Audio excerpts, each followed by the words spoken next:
position vectors. There he is. No problem. Well, I guess I don't need to record doing the attendance. Here we are. Position vectors just goes from the origin to that point. So all we're doing is going from the origin to the point. So we use O for the origin, and that means it's fixed because it starts at the origin. Suppose the two position vectors of 2 points m and n are the vector m and the vector n.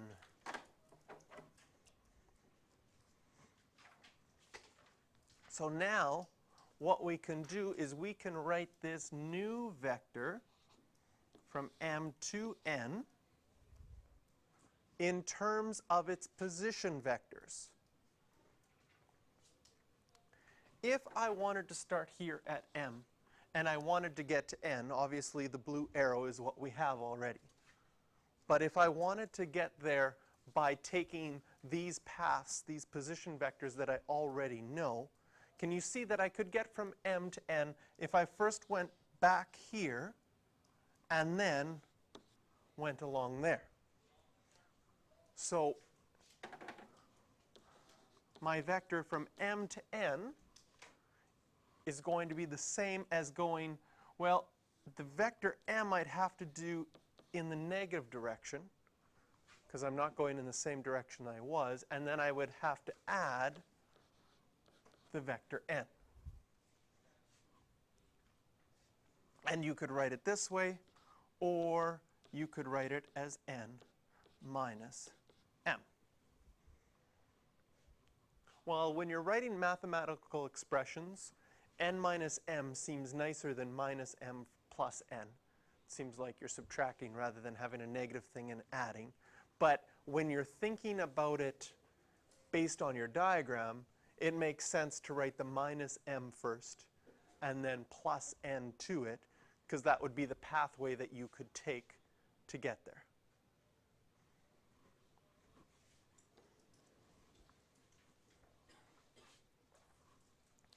And m,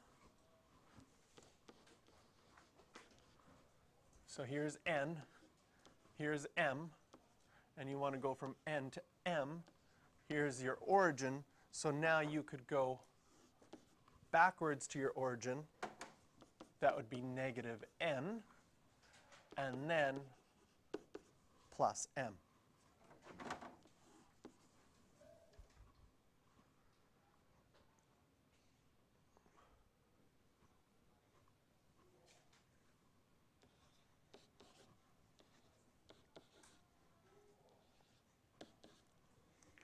Now halfway between m and n is a point P. It's the midpoint. And we want to find out what this vector is, but we're only allowed to write it in terms of going this way and this way.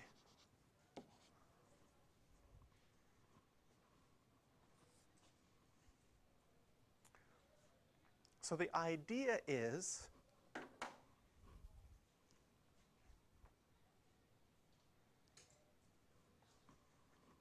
we already know that going from m to n, we already know what that is. We want to find out what O to P is. So m to m was negative m plus n. That much we know already. And we know that P is halfway in between m to n. So if we wanted to get from O to P,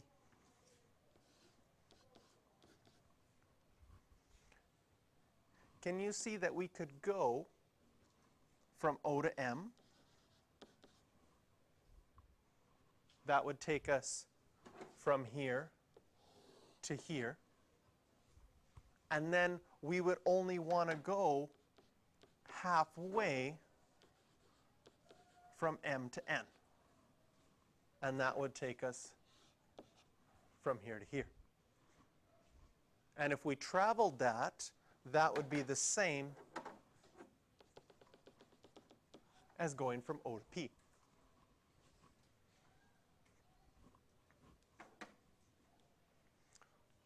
And O to M is just our vector M. And M to N, what we wrote before, is our vector M plus our vector N, negative M, sorry, plus our vector N. So we've got M, and if we distribute this, plus negative a half of M plus half of N.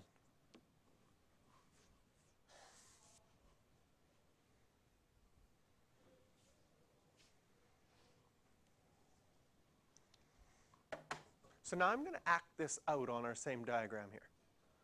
So I'm going to use a new color that we haven't used yet, purple. According to what I've written right now, I'm starting at 0. I'm going to M. That would look like that. Then I'm going halfway back. That would look like that. And then I'm traveling in this direction, because this is where I am. This half of N would look like that. And I get to P. Does it make sense that you could simplify these kind of like terms? And so if we simplify this, the vector M plus negative a half of M will just be half of M plus half of N.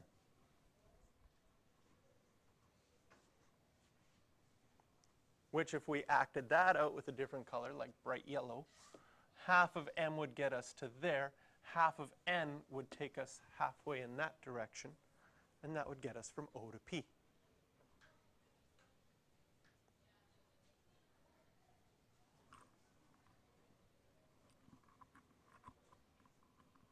And so what we've got as a result is halfway to M plus halfway to N, which you could also